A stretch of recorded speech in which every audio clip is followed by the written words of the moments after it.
So very very good evenings to all my dear students. मैं समझ रहा हूँ कि आप मुझे मिस कर रहे होगे और मैं भी डेफिनेटली आपको मिस कर रहा हूँ और कर रहा था। बट आज के बाद ये मिस नहीं होगी डियर। मैं आ गया हूँ फिर से अपने क्लासेस को लेके, और इस बार जो क्लासेस होगी, जो हमारी रियलिटीज़ जो नॉलेजेस है वो आपके सामने प्रेजेंट होगी डियर।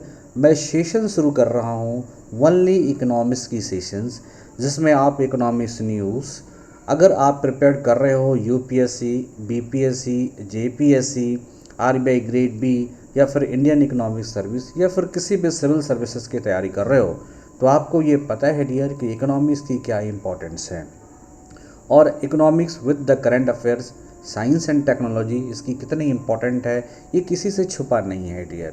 तो if you want to be proceeds for your selections in coming civil service examinations, you must have to follow my videos. Okay, आपको करना क्या होगा, आप मेरे को यूट्यूब चैनल्स जो हमारा इकोनॉमिक वर्ल्ड के नाम से है, आप इसे फटाफट सब्सक्राइब कर लो।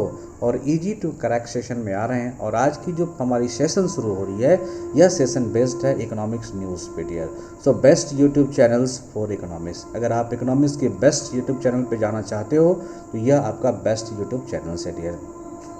If you are preparing for UPSC, okay, if you are preparing for UPSC, if you are preparing for JPSC, if you are preparing for Indian Economic Service, जो इकोनॉमिक्स की सबसे बड़ी एग्जामिनेशंस होती है इंडिया के अंदर, if you are preparing for BPSC, if you are preparing for RBI grade B, and if you are preparing for SBI or NABARD or various examinations where there is a questions asked in Indian economics, global economics, or you can say the complete economics, तो ये आपके लिए बेहतरीन session होगा।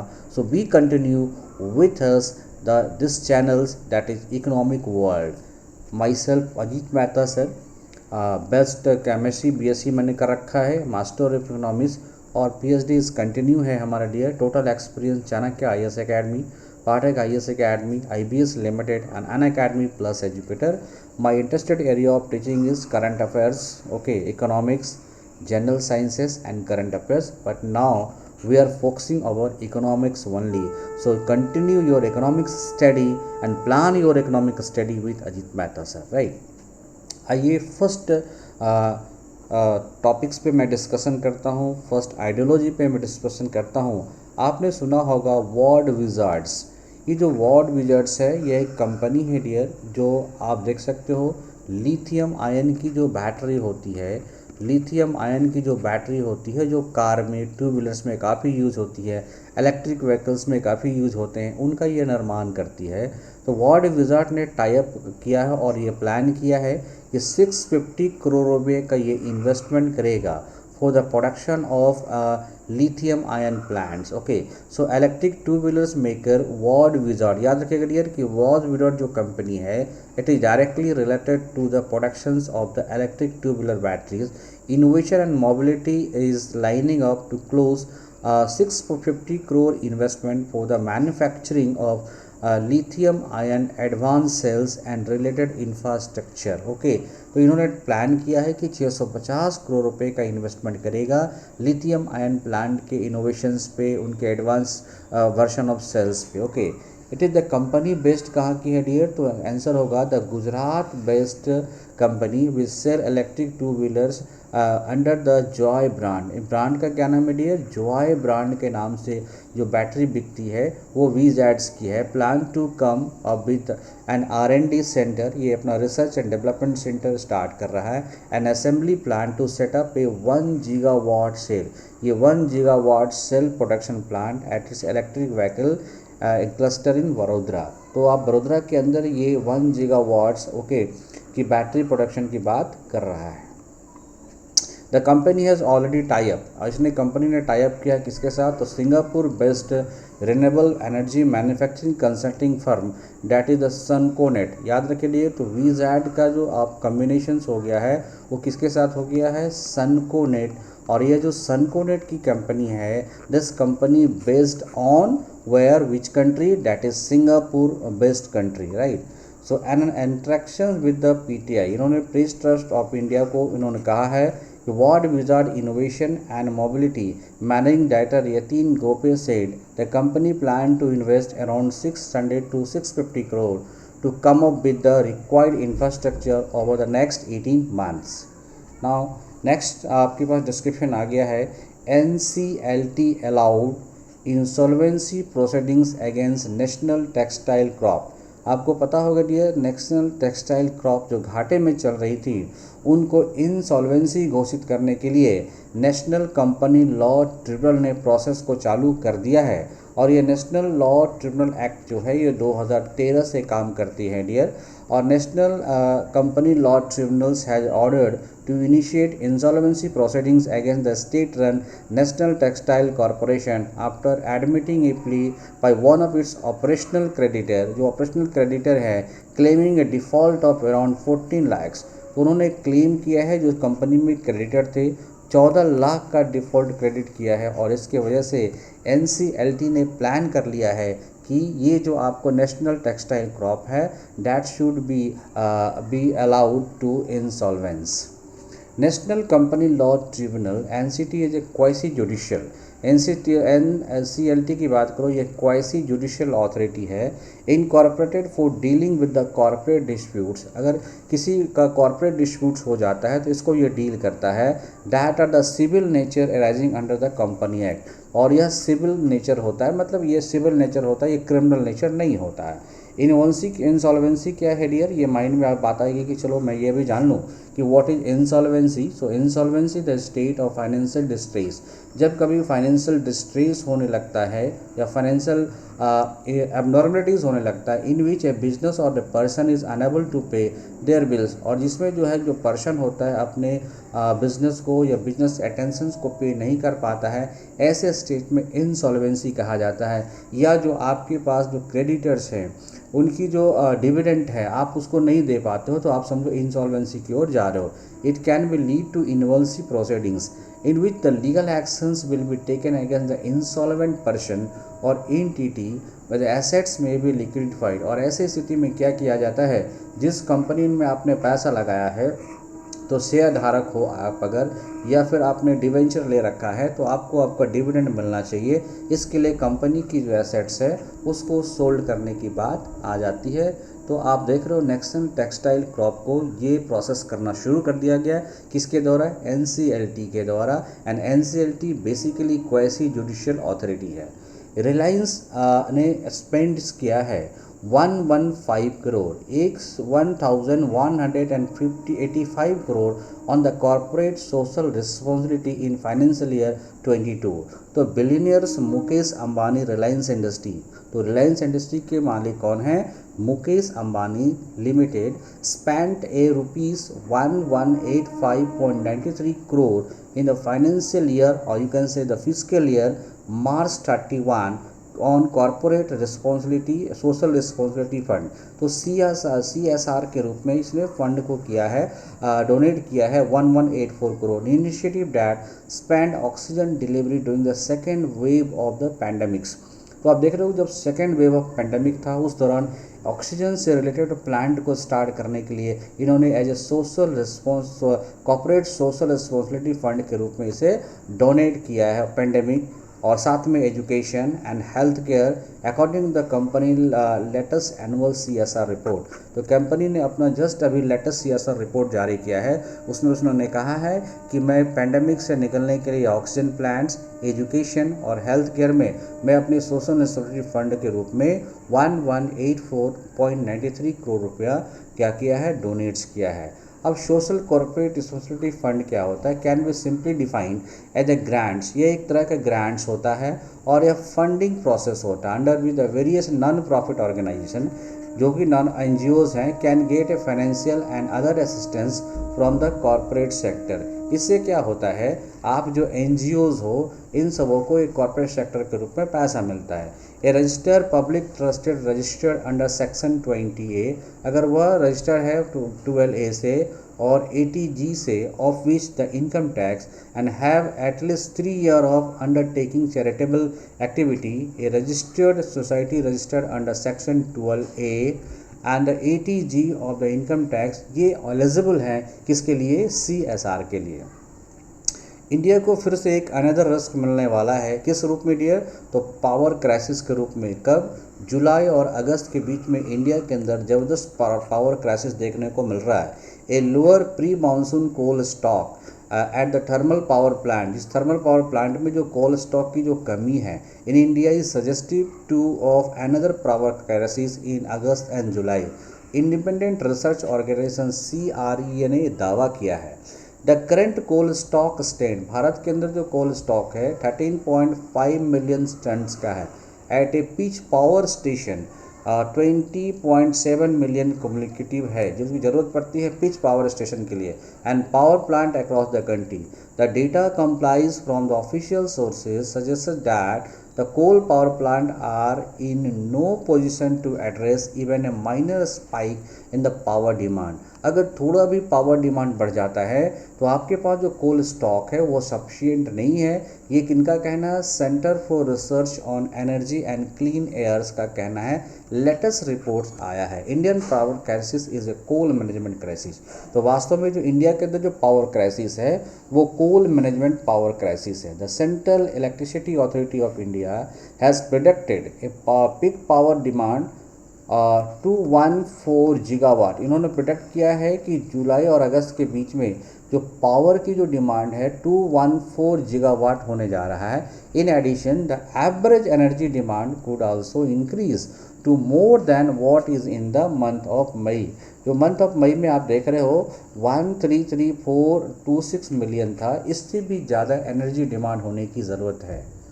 सो India saw record coal production, जबकि India ने record coal production किया है 777.26 मिलियन टन। ये एग्जामिनेशन पॉइंट के लिए काफ़ी इंपॉर्टेंट है। Okay, in the financial year 21-22 against 716.08 metric ton in financial year 2021। तो 21-22 में इंडिया ने रिकॉर्ड कोल प्रोडक्शन किया है और इसकी जो इंक्रीज़ है वो 8.54% है। The country has a total mineable capacity of over 1500 metric ton in financial year 21 and 22, while the total production stood at 7726 metric ton। तो आप देख रहे हो कि आपका जो ज़रूरत है 1500 मैट्रिक टन की है, जबकि आप उत्पादन कर रहे हैं 77 मैट्रिक टन, जो कि अप्रोक्सीमेटली हाफ है।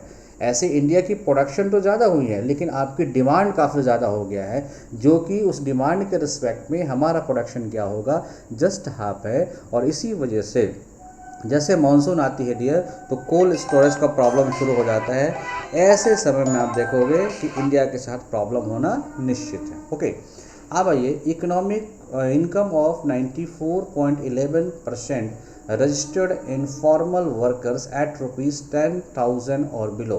कह रहा है कि जो भी भारत के अंदर ई श्रम के अंदर जो रजिस्टर्ड वर्कर हैं उनमें 94% या 94.11% जो वर्कर है उनका इनकम जो है 10,000 से भी कम है। Okay, over 94% of 276.9 million informal sector workers registered on the e Shram portal, जो कि ई श्रम पोर्टल में रजिस्टर्ड किए गए हैं, have a monthly income that is 10,000 और below, and over 74% of the enrolled workers belong to SC, ST and OBC। और सोचने की बात है डियर, जिस पर हम फोकस कर रहे हैं डेवलपमेंट के लिए, ग्रोथ के लिए, तो इनका ग्रोथ हो कहाँ रहा है?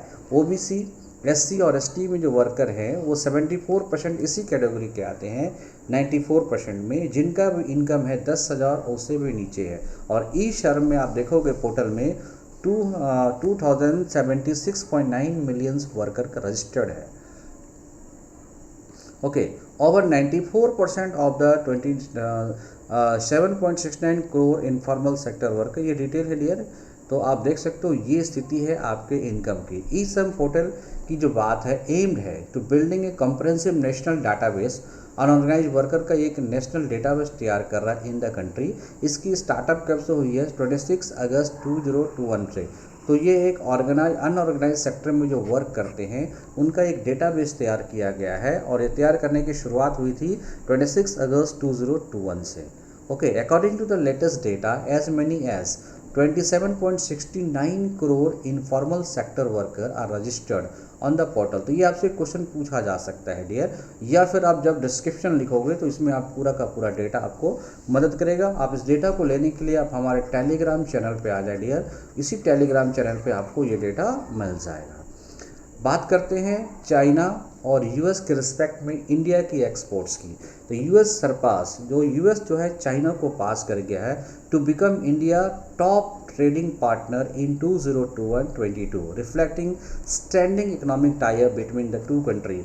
तो चाइना पहले आपका, हालांकि सिंगापुर से हमारा सबसे नंबर 1 टाई-अप है, ट्रेड पार्टनर है, बट चाइना को भी बीट कर दे। इससे पहले चाइना हमारा ट्रेड पार्टनर था, अब चाइना को बीट करते हुए यूएस हमारा ट्रेड पार्टनर हो गया। It is good. Another information, according to the data of the commerce ministry 2021-22, the bilateral trade between the US and India stood at 119.42 billion.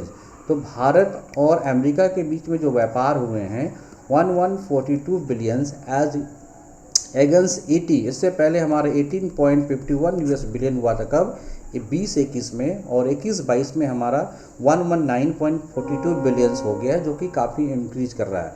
Export to the US increase to 76.11 billions in 21-22, मतलब 21-22 में जो exports, we are doing exports well with the USD. Okay, मतलब US के साथ हम लोगों ने काफ़ी अच्छा एक्सपोर्ट्स किया है। ड्यूरिंग 21-22 इंडिया टू में commerce with the China aggressive at USD 115.42। तो आप देख रहे हो इसके अगेंस्ट में मैं यूएस के साथ अच्छा एक्सपोर्ट्स कर रहा हूँ, ट्रेड कर रहा हूँ। So experts believe that the trend of increasing bilateral trade between the US will be continue, और ये एक्सपर्ट्स का कहना है कि आने वाले समय में ये कंटिन्यू रहेगा। Also as the new Delhi and Washington are engage in further, क्योंकि हमारा न्यू दिल्ली और वाशिंगटन फर्दर इकोनॉमिक टाई-अप के लिए आगे बढ़ रहा है। Federation of Indian exports organization vice presidents Khalid Khan said India is emerging as the trusted trading partner and the global form are reducing their dependency on the China, और ये China पे जो है हमारी डिपेंडेंसी कम की गई है for their supplies and delivering of the business into the other country like India's. In the coming years the bilateral trade between India and the US will continue to grow. India has joined as US lead initiative to set up an Indo-Pacific economic framework, और India ने join कर लिया है IPEF, ये होता है Indo Pacifics okay economic framework, and this move would help boost the economy of India. Rakesh Mohan जेसी, who is the director of Indian institute of plantations and managements IIPM के ये डायरेक्टर हैं, ही सेड, जो कि Bangalore based है, he said that the 1.39 billion people with the world third largest consumer market and the fastest growing market economy with the unparalleled demographic dividend provided enormous opportunity for the US। और India के अंदर देख रहे हो 1.39 billion people, और जो कि world third largest consumer market Bharat बना हुआ है, और ये आपके यूएस के लिए काफ़ी इंपॉर्टेंट है। Indian firm for the technology transfer, manufacturing, trade and investment. तो इंडिया का भारत के साथ एक अच्छा ट्रेड होना अमेरिका के लिए भी काफ़ी इम्पोर्टेंट है, क्योंकि अमेरिका को 1.39 बिलियन का वर्ल्ड का तीसरा सबसे बड़ा कंज्यूमर मार्केट मिल सकता है। ओके, मेजर एक्सपोर्ट्स आइटम जो भी हम लोग एक्सपोर्ट्स करते हैं from India to US, dear generally हमारे ट्रेड में क्या होते हैं, एक्सपोर्ट्स एंड इम्पोर्ट्स होते हैं। तो मैं अमेरिका से, अगर अमेरिका को से मैं आप कर रहा हूँ, ट्रेड कर रहा हूँ और चाइना को बीट कर गया हूँ, तो कौन कौन से आइटम है, तो इंडिया से यूएस कौन कौन सा आइटम जाता है, petroleum polished, diamonds, pharmaceutical products. India pharmaceutical product में काफ़ी अपनी पहचान बनाए हुए है, jewelleries, light oils and petroleum, foreign ship map, made UPS ETC। Where as the major import जो हम लोग यूएस से इंडिया के अंदर मंगाते हैं, इंक्लूडिंग पेट्रोलियम, रफ डायमंड्स, हम लोग रफ डायमंड्स को भी मंगाते हैं, liquidified natural gas LPG, gold, कोयला भी मंगाते हैं, वेस्ट एंड स्क्रैप एंड मॉन्ट्स ETC। हम लोग कहाँ से ले रहे हैं, अमेरिका से ले रहे हैं, और अमेरिका को हम लोग क्या दे रहे हैं, पॉलिश डायमंड दे रहे हैं, फार्मास्यूटिकल प्रोडक्ट्स दे रहे हैं, ज्वेलरीज दे रहे हैं, लाइट ऑयल एंड पेट्रोलियम दे रहे हैं। America is one of the few country with which the India has a trade surplus. और ये अंडरलाइन बात करने की डियर है कि अमेरिका एक कुछ गिने चुने वर्ल्ड के कंट्रियों में शामिल है जिससे इंडिया का ट्रेड सरप्लस जाता है, मतलब हम लोग प्रोडक्ट को ज़्यादा भेजते हैं और प्रोडक्ट कम मंगाते हैं। क्लियर, ये काफ़ी इंपॉर्टेंट है डियर आपके लिए। So data shows that the China was the India's top trading partner 2013 से लेकर 14 तक टिल 17 और 18 तक ट्रेड पार्टनर रहा है। Before China the UAE was the country largest trading partner. Now 2021-22 the UAE with the USD 72.9 billion was the third largest trading partner of India. It was followed by Saudi Arabia's that is 42.85 billions, Iraq 34.33 billions and Singapore that is the 30 billions. Okay. Bank of Maharashtra top PSU lenders chart in the loan growth in financial year 22। तो आप देख रहे हो कि landing chart में loan देने के मामला में bank of Maharashtra top PSU में शामिल है, जो कि पुणे बेस्ड हेडक्वार्टर लैंडर है। Recorded 26% increase in the gross advance at ₹135,240 crore at the end of March 22.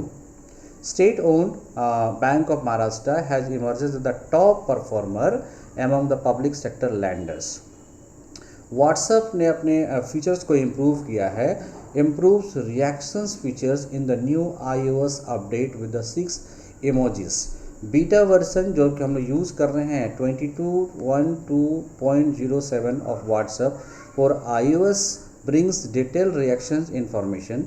This tweets is pretty much about reacting to the photos on an automatic albums, cheatings, web beta info 9005 Mac reported when users send a few photos in a chat, WhatsApp gathered them an album. As of the now, user of the stable version of the apps will not know who react to the each photo. लेकिन हमें ये वो क्या करता है कि WhatsApp हमारा photo को एल्बम में तो रख देता है, लेकिन हमारे फ़ोटो पे कौन रिएक्शन कर रहा है इस वर्जन में मुझे पता नहीं चलता है। लेकिन with this latest features users will be able to know which reaction is to be each photo. आपने जो फ़ोटो डाला है WhatsApp जो एल्बम में बना रखा है उसमें उस फोटो पर कौन रिएक्शन कर रहा है ये भी आप नए वर्जन से जान सकते हो। The messaging platform is also preparing a 2.0 iteration of reactions by bringing the ability to react with any emoji available, right.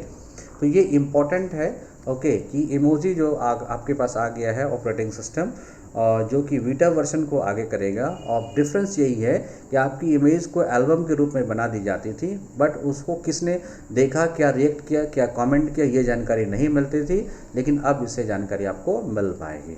So these are the some important information जो मैं आपको दिया हूँ। फिर हमारा एक दिन के बाद वीडियोज़ आएगा जिसमें करंट अफेयर्स की हम लोग डिस्कशन कर लेंगे डियर। आप इतना याद रख लेना, अगर आप बीपीएससी की पीटी देने जा रहे हो जो कि 67 पीटी है, तो ये हमारे सेशन से ज़रूर क्वेश्चन आपको मिलेंगे डियर।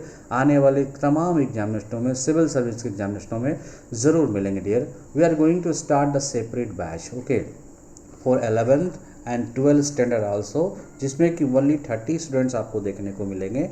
ये क्लासेस भी शुरू हो रही है। फिर आप कॉन्टैक्ट कोर्स के लिए मेरे को कॉन्टैक्ट कर सकते हो। Economics classes for UPSC, BPSC, JPSC, PT और मेंस के लिए आप मेरे से कॉन्टैक्ट कर सकते हो दिस इकोनॉमिक वर्ल्ड के चैनल में okay. So you have to subscribe okay economic worlds, like करें, शेयर करें एंड कमेंट करें।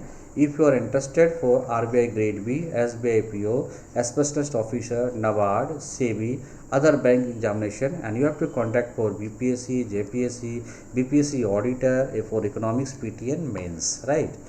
So you can enjoy my session over Economic World on mobile, so have to subscribe, and Economic World for tablets have to subscribe। Desktop पे आप कर सकते हो economic world को। Earlier my channel name was eminent tutorial, so आप इसको change कर लें। जो भी हमारे सब्सक्राइबर है माइंड में नोट कर लें कि आपका चैनल का नाम चेंज हो गया इकोनॉमिक वर्ल्ड। तो thanks. Any questions you have can find me at @Ajit Mehta Instagram, economics world 000@gmail.com, और यू कैन कॉन्टैक्ट कर सकते हो 7004043326 पर। तो thank you, watch me, share, like and views and put your comments how this my first classes of economics in this 2022. Thank you.